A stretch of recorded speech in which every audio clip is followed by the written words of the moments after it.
Thank the 12!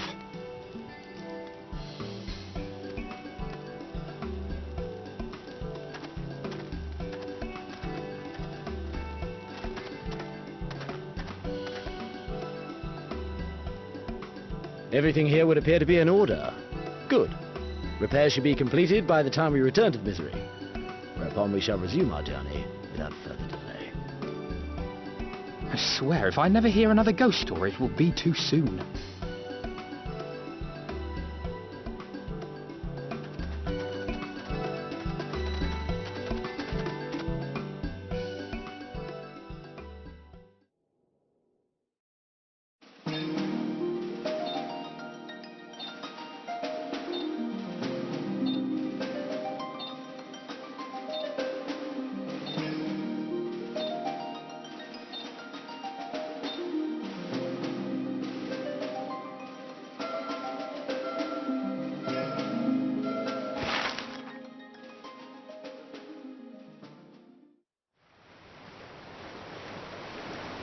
I remember the sea, the smell of the salt, and the crash of the waves as we drew closer to Kugane.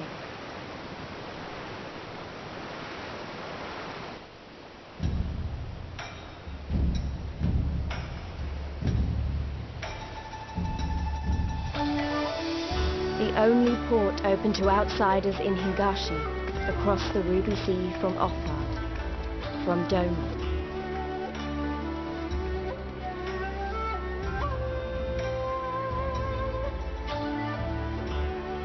All the colors of the rainbow, all the peoples of the world, all in one place. I wish you could have seen it.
By the 12! I thought Ishgard remarkable, but this... We are certainly not in Eorzea anymore. A tavern is a tavern, Alphino, here or anywhere else. Now, if you'll excuse me, it's time to do what I do best. Oh, 1,000 pardons, my lady. The signs of the 7th dawn, I presume. I hope your voyage was not too trying. And you are? Ah, Yes, of course. Forgive me. Hancock of the East Ul'dah Trading Company, at your service. On behalf of Chairman Lolorito, I bid you welcome to Kugani and invite you to take refreshments at our local offices. Lolorito? I was aware his interests extended beyond the borders of Eorzea, but not so far as Kugani. Regardless, I am disinclined to accept the hospitality of grinning merchants, especially those who serve a master with whom we have such a difficult relationship. My, such naked suspicion. I do hope that business with the Crystal Braves did not rob you of all faith in your fellow man. Or do you really think the chairman is plotting to drag you into another one of his grand schemes? I beg your pardon? If you are trying to win my trust, you are failing quite spectacularly. Oh dear, have I offended you? Once again, I must apologize. Too much time in the Far East, you see. One is compelled to talk in circles round everything here, and one finds oneself longing for the invigoratingly candid speech of the Ul'dah markets. Though I see now that this was neither the time nor the place to indulge said longing. Might I suggest that we continue this conversation at the company offices? Too many eyes and ears here, you understand. 'Twould be decidedly reckless to say any more. If I may favour you with the invigorating candour you apparently crave, it would be decidedly reckless to follow a man I neither know nor trust. Give me one good reason why we should accept Lord Lolorito's invitation. Now there's the young diplomat I was told to expect. Very well then, I shall explain. You understand that you are come to a most reclusive and secretive nation, yes?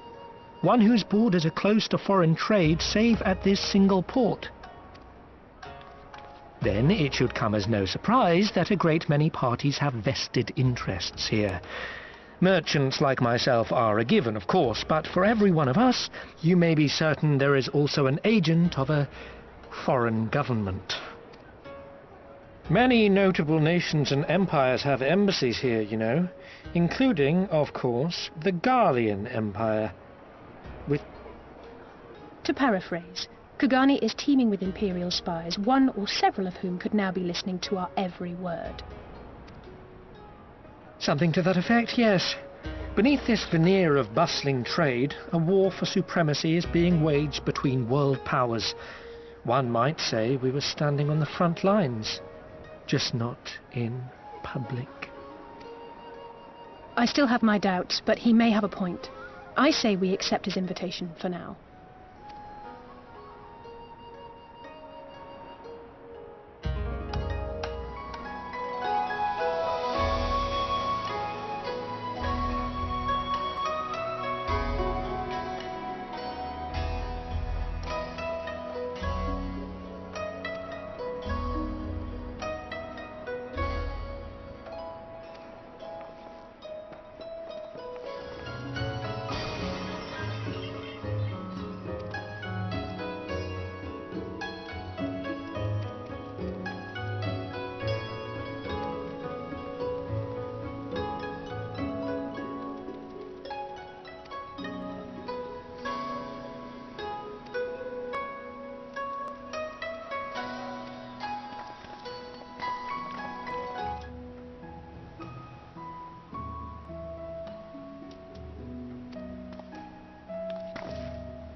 Our thaumaturges took great pains to ward these walls against all manner of surveillance.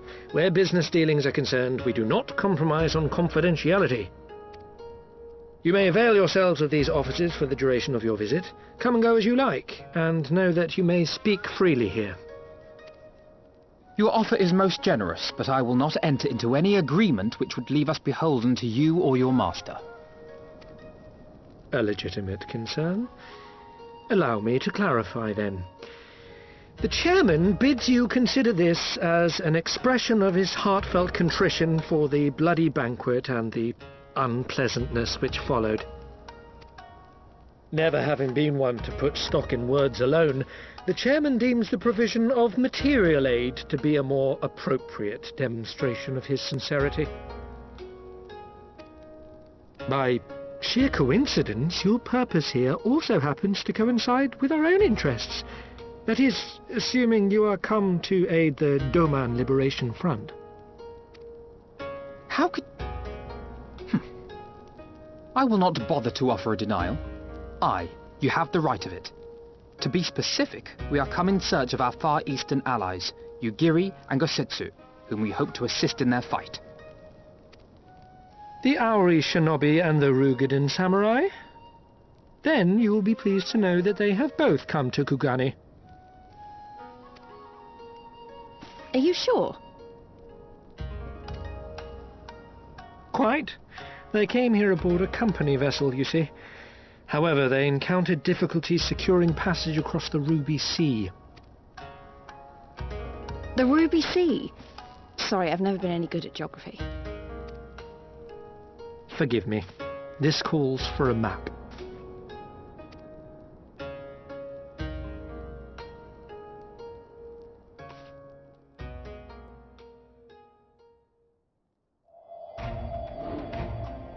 We are here in Kugani, the sole open port of Hingashi, situated on her western coast. Doma, meanwhile, is here on the eastern coast of Otherd in Yansha. Therefore, if your friends are to reach Doma, they must first cross the Ruby Sea. Alas, this is easier said than done, as the Ruby Sea does not fall within the dominion of either Hingashi or Doma, being controlled since antiquity by a third party, namely the Confederacy.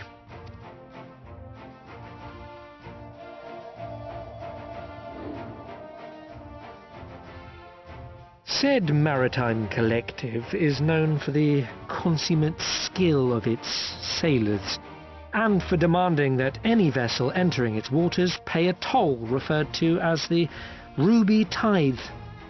In exchange, the Confederacy's vast fleet guarantees the safety of those who travel within its territory. Now, as I'm sure you are aware, Garlemald conquered Doma some 25 years past, at which time the Empire saw no value in controlling the Ruby Sea, and thus did they turn a blind eye to the activities of the Confederacy. The recently appointed acting Imperial Viceroy of Doma had other ideas, however. She has formally condemned the Confederacy and declared that any who recognize their authority shall be branded enemies of the Empire. Bowing to this pressure, Hingashi severed ties with these toll-takers and forbade the payment of the Ruby Tithe, prompting the Confederacy to make it known that any merchants choosing to sail the Ruby Sea would do so at their peril.